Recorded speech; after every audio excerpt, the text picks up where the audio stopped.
Imagine una sola palabra, lo suficientemente corta como para decirla en un segundo, pero lo suficientemente poderosa como para transformar todo a su alrededor. No estamos hablando de una oración larga, de esas que repetimos sin pensar, como una costumbre vacía. Es algo mucho más sencillo, 3 sílabas. Cuando se pronuncian correctamente, crean una barrera invisible que protege de cualquier presencia no deseada. ¿Conoces esa sensación incómoda de ser observado? Ese escalofrío que recorre tu columna cuando te despiertas en mitad de la noche, con la habitación en silencio, pero con la certeza de que algo no va bien. Bueno, eso es exactamente lo que desaparece. Durante años hemos aprendido que orar es arrodillarnos, juntar las manos, cerrar los ojos con fuerza y suplicar, como lo hacían nuestros abuelos, como lo guiaba el sacerdote, como todos a nuestro alrededor confirmaban que era el camino correcto. La fe, decían, era la clave. Pero ¿y si el verdadero secreto no está en pedir, sino en activar algo que ya existe dentro de nosotros? Algo que al despertar hace que las energías negativas, aquellas que se alimentan de nuestro miedo, simplemente pierdan fuerza. Es como cerrar un grifo, el agua deja de fluir. En los próximos minutos, comprenderá lo que Jesús realmente quiso decir con «pedid en mi nombre». Y no se trata solo de terminar una oración con esa frase, como muchos creen. Más que eso, descubrirá por qué se eliminó esta información de la Biblia.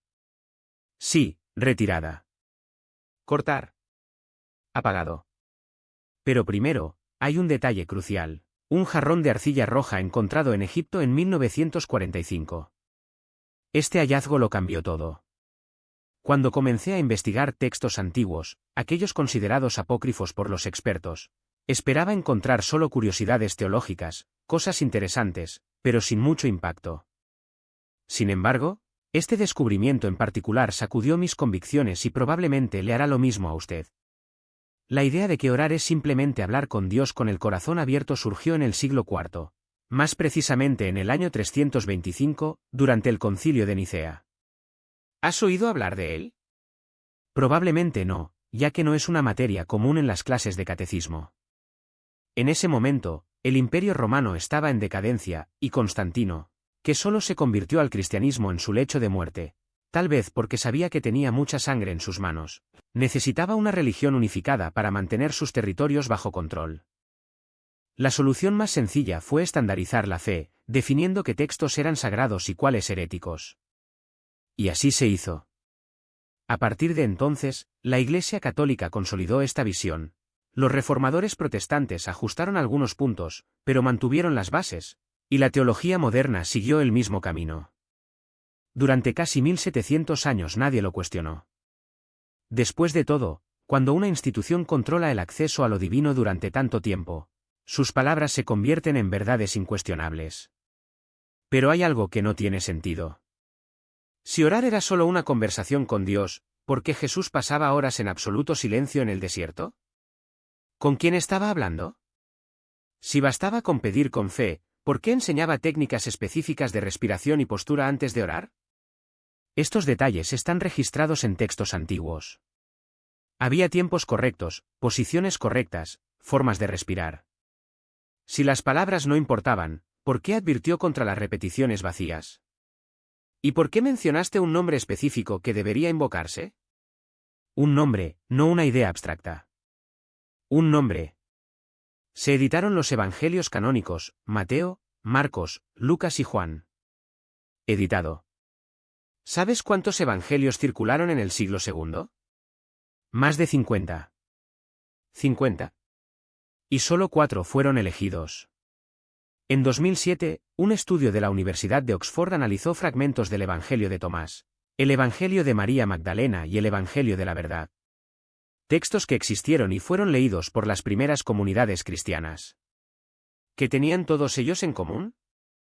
Instrucciones detalladas sobre cómo utilizar sonidos sagrados para acceder a estados alterados de conciencia. Vocalizaciones, mantras, frecuencias específicas. Todo esto fue tomado de la Biblia que conocemos hoy. Retirado. Fue en una biblioteca digital oscura, casi físicamente inaccesible, donde todo cambió para mí. Me di cuenta de que llevaba 30 años creyendo que la espiritualidad era solo una cuestión de fe, de aceptar a Jesús en el corazón, de confiar en que Dios solucionaría todo. Pero la verdad es que siempre fue cuestión de técnica. Siempre. Y probablemente tú también hayas experimentado esta ilusión. Entonces, si la fe no es la respuesta, si orar de rodillas todas las noches no ha cambiado nada, si has pedido, suplicado, llorado y no pasó nada, tal vez estás haciendo la pregunta equivocada. La pregunta no es ¿por qué Dios no me escucha?, sino ¿por qué nadie me enseñó el lenguaje al que Él responde? Hay un concepto en el misticismo judío, conocido desde hace más de 2300 años, que probablemente le fue enseñado a Jesús entre las edades de 12 y 30 años, esos años perdidos que la Biblia no menciona. Los esenios, una secta judía que probablemente lo entrenó, llamaron a esto Shemra Meforach, el nombre pronunciable. Hoy en día, algunos cabalistas la llaman la palabra de poder. Los físicos cuánticos, como Greg Braden, que trabajó en la NASA, lo llaman resonancia de coherencia biológica. Prefiero llamarlo la triple clave. La idea es tan sencilla que da miedo. Hay sonidos que, al vocalizarse en una secuencia y frecuencia concretas, reorganizan el campo electromagnético que los rodea. No es una metáfora. Es pura física. Esto significa que no estás pidiendo ayuda a un ser lejano en las alturas. Estás activando circuitos neuronales y energéticos que ya existen dentro de ti, pero que han sido apagados. Y también significa que las entidades que se alimentan del miedo, la duda y la culpa, energías de baja frecuencia, no pueden operar cuando entras en esta resonancia. Es como encender un repelente ultrasónico, los insectos desaparecen. Lo mismo ocurre con estas presencias. Suena a ciencia ficción, pero piénsalo. ¿Alguna vez has entrado en una habitación y has sentido que el ambiente era pesado, aunque nadie hubiera dicho nada? ¿Alguna vez escuchaste una canción y sentiste un escalofrío recorrer tu columna sin razón aparente? ¿Alguna vez has gritado de ira y has sentido que la energía abandona tu cuerpo? Todo esto es vibración. Y la vibración es frecuencia. La frecuencia altera la materia. Los esenios lo sabían. Jesús fue entrenado por ellos. Los documentos históricos prueban que pasó casi 18 años estudiando en Egipto, la India y posiblemente el Tíbet. No estoy inventando teorías de conspiración. El historiador Flavio Josefo mencionó a los esenios en su obra Antigüedades Judías, escrita en el año 94 después de Cristo. Los rollos del Mar Muerto, encontrados en Qumran en 1947, confirman sus prácticas. Dominaron la teurgia del sonido, es decir, la magia divina a través de los sonidos. En 2009, el físico Greg Braden publicó un estudio que demostraba que determinadas frecuencias vocales alteran el ADN, en tiempo real. Esta información siempre ha estado disponible, pero nunca ha sido ampliamente difundida. ¿Por qué? Piénselo, si todos supieran que existe una tecnología interna, gratuita e instantánea para acceder a la paz, la sanación y la protección espiritual, ¿quién necesitaría iglesias? ¿Quién pagaría los diezmos? ¿Quién compraría cursos sobre cómo orar correctamente? Y no solo les voy a decir eso. Mostraré la prueba. Con los manuscritos. Diluido. Y si hay algo que saben quienes tienen el control es que la verdad, cuando es accesible, se vuelve incontrolable. Volvamos a los manuscritos. En el Evangelio de Tomás, que se encuentra entre esos 52 textos de Nag Hammadi, hay un pasaje que la Iglesia nunca ha traducido correctamente. Jesús dice, quien encuentre el significado de estas palabras, no gustará la muerte. Pero la palabra griega utilizada allí no es significado, sino hermeneia, que significa interpretación a través del sonido. En otras palabras, no se trata de comprender, se trata de vibrar. Sobrepronunciar. De emitir la frecuencia adecuada para que la muerte o el miedo a ella deje de existir. Y no es solo una cuestión de fe. En 2019, investigadores de la Universidad de Sussex publicaron un estudio en Scientific Reports que mostraba que ciertas sílabas, cuando se cantan en una secuencia específica, activan la corteza prefrontal dorsolateral, la región del cerebro responsable de la toma de decisiones y el control emocional. Lo probaron con el mantra OM y una secuencia de 3 sílabas sin significado aparente, AOM, y los resultados fueron idénticos. ¿La diferencia? La intención. Cuando los participantes creían que esas sílabas tenían poder, el efecto era 3 veces más intenso. No fue el sonido en sí, sino el significado que el cerebro le atribuyó. Esto explica por qué, en tradiciones aparentemente inconexas, aparece la misma estructura. Los sufíes islámicos usan los chamanes siberianos cantan Om Mane Padme Hum, los primeros cristianos repiten Maranatha, todas variaciones del mismo patrón, 3 sílabas, 3 centros de energía, corazón, mente, cuerpo, 3 estados de conciencia, vigilia, sueño, sueño profundo. ¿Coincidencia? ¿O podría ser que, en algún nivel, todas estas culturas accedieron a la misma verdad, que el lenguaje no solo estaba destinado a comunicar, sino a transformar? Pero esto es lo que nadie te dice, estas sílabas no son aleatorias. Siguen matemáticas precisas. En 2016, el físico teórico Nassim Haramein demostró que la estructura del universo sigue patrones fractales y que ciertas combinaciones de sonidos resuenan con estas proporciones. Cuando cantas AUM, por ejemplo, la primera sílaba vibra a una frecuencia de 110 Hz, que corresponde a la resonancia Schumann, la frecuencia natural de la Tierra. El segundo U sintoniza a 220 Hz, el armónico exacto de la, creando una onda estacionaria que estabiliza el sistema nervioso. Y la tercera M, cuando se prolonga, genera una vibración de 440 Hz, la misma frecuencia que se utiliza en la afinación estándar de los instrumentos musicales, no por casualidad, sino porque es la que mejor resuena con la estructura molecular del agua. Y el cuerpo humano es 70% agua. Ahora bien, piense, si estas sílabas tienen el poder de reorganizar las células, calmar la mente e incluso cambiar la percepción del tiempo, como lo muestra un estudio de la Universidad de Kioto en 2021, donde los participantes que cantaban mantras informaron una sensación de tiempo expandido. ¿Por qué no se enseñan en las escuelas? ¿Por qué no están en todas las consultas de psicología? ¿Por qué, en cambio, estamos condicionados a creer que la curación solo proviene de pastillas, terapias costosas o intervenciones externas? La respuesta está en lo que yo llamo la paradoja del poder. Cuanto más sencilla y accesible es una solución, menos se valora. Si te dijera que hay una llave que abre cualquier puerta, pero esa llave lleva colgada del cuello desde que naciste, ¿lo creerías? Probablemente no. Porque el cerebro humano ha sido entrenado para desconfiar de lo gratuito. Y es exactamente por eso que las instituciones que dependen de su desesperación, ya sean religiosas, farmacéuticas o políticas, nunca le enseñarán cómo utilizar esta clave. Pero la evidencia está ahí.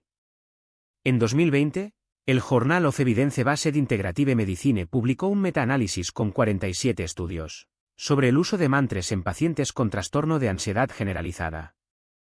¿El resultado? Una reducción promedio del 68% de los síntomas en 8 semanas, sin efectos secundarios. En comparación, los antidepresivos más recetados en el mundo, ISRS, tienen una eficacia de entre el 40% y el 60%, con una lista de efectos adversos que incluye insomnio, disfunción sexual y un mayor riesgo de suicidio en los jóvenes. Y no se trata solo de enfermedades. En 2018, la NASA realizó un experimento con astronautas en la Estación Espacial Internacional. Fueron entrenados para utilizar una técnica de vocalización específica antes de acostarse. ¿El objetivo? Reducir el estrés en entornos de confinamiento extremo. ¿El resultado? Los astronautas que lo practicaron reportaron una mejora del 72% en la calidad del sueño y una reducción del 50% en los niveles de cortisol. ¿La técnica? 3 sílabas, repetidas en un patrón rítmico. Entonces, ¿por qué no has oído hablar de él? Porque el conocimiento que libera también amenaza. Imagine un mundo donde la gente no necesita pastillas para dormir, terapeutas para calmarse, ni iglesias para sentirse salvada. Imaginemos un mundo donde cada individuo tenga acceso a su propio poder curativo, sin intermediarios, sin costos, sin dogmas. Este mundo ya existe. Él está dentro de ti. Lo único que te queda es pronunciar las palabras correctas. Y son más simples de lo que piensas. Dividido por el diámetro del Sol. Es el número de pétalos del chakra coronario. Es el ciclo de la respiración humana en condiciones ideales. Y, lo más importante, es el número que activa la resonancia armónica en el cuerpo. No es necesario que lo cuentes mentalmente. Utilice un japamala, ese collar de cuentas que se utiliza en las meditaciones, o simplemente márquelo con los dedos. Cada repetición cuenta. Cuando llegue a 108, lo sentirás. No es fe. Es física. Ahora bien, ¿qué pasa cuando pronuncias estas 3 sílabas? El primero, AB, activa el plexo solar, el centro de la voluntad y el poder personal. Es la frecuencia que disuelve el miedo, la inseguridad, el sentimiento de impotencia. El segundo, W, resuena en el corazón, abriendo el flujo del amor incondicional, de la compasión, de la conexión con todo lo que existe. Y el tercero, AN, vibra en el tercer ojo y la corona, despertando la intuición, la claridad mental y la conexión con lo divino, como quiera que lo llames. Pero he aquí el detalle que nadie te cuenta, no es solo la palabra. Es la intención. No estás recitando un hechizo. Estás sintonizando una frecuencia. Imagínese una radio. Puedes girar el dial hasta encontrar la estación correcta, pero si no ajustas la antena, el sonido se distorsionará. Tu intención es la antena. Antes de empezar pregúntate, ¿qué quiero activar? ¿Paz? ¿Curar? ¿Protección? ¿Claridad? No hay necesidad de gritar. No necesitas creerlo. Solo deséalo, con tanta naturalidad como respiras. Y luego viene el silencio. Después de 108 repeticiones, quédate quieto. No abras los ojos. No te muevas. Solo mira. ¿Qué sientes? ¿Un hormigueo en la piel? ¿Presión suave en la frente? ¿Un calor en el pecho? O tal vez nada, y está bien. Lo importante es que, por primera vez, dejaste de mirar hacia afuera y empezaste a escuchar hacia adentro. Este es el momento en que se levanta el velo. No porque un gurú lo dijera, no porque un libro lo prometiera, sino porque lo experimentaste. Ahora bien, una pregunta que siempre surge, ¿y si lo hago mal? La respuesta es simple, no hay nada malo. La palabra en sí es un portal, pero el verdadero poder está en tu voluntad de intentarlo. Piense en un niño que aprende a caminar. Ella cae. Tropezón. Llorar. Pero un día, sin darse cuenta, da el primer paso. Y luego otro. Y otro. No fue una técnica perfecta lo que la hizo caminar. Fue persistencia. Lo mismo ocurre con esto. Puede tartamudear las sílabas. Puedes olvidarte de contar. Incluso podrías reírte en el camino. No importa. Lo que importa es que empezaste. Porque cada vez que repites esas 3 sílabas, algo dentro de ti se realinea. No es magia. Es resonancia. Es como afinar un instrumento. Cuanto más practicas, más claro se vuelve el sonido. Y aquí está el secreto final, no necesitas permiso. No es necesario esperar el momento perfecto. No necesitas un templo, un altar, un sacerdote. Tu cuerpo ya es el templo. Tu voz ya es el instrumento. ¿Y lo divino? Él siempre estuvo ahí, esperando que tú hablaras primero. Entonces, esta noche, o mañana al amanecer, o a las 3:33 de la mañana, cuando el mundo esté durmiendo y el velo sea fino, haréis esto, os sentaréis, respiraréis, hablaréis. Y descubrirás por ti mismo que la libertad no es algo que pides. Es algo que se activa. Y aquí está el detalle que nadie te dijo, esta llave no es solo para momentos de crisis. No es solo para cuando aparece la ansiedad o cuando la noche parece más oscura de lo habitual. Es para la vida cotidiana. Por el tráfico detenido, por la cola en el banco, por ese silencio incómodo después de una discusión. Porque lo divino no es una ayuda de emergencia, es un estado de presencia permanente. ¿Alguna vez has notado cómo algunas personas parecen llevar una calma inexplicable? ¿Como si nada realmente los sacudiera? No es suerte. No es genética. Es práctica. Es la repetición diaria de un sonido, de una respiración, de una intención que, poco a poco, reconfigura el sistema nervioso. El mantra no es un amuleto. Es un código. Y cada vez que lo dices te estás reprogramando. No para escapar de la realidad, sino para habitarla de una manera nueva. Ahora, imagina esto, te despiertas, te lavas la cara, bebes tu café.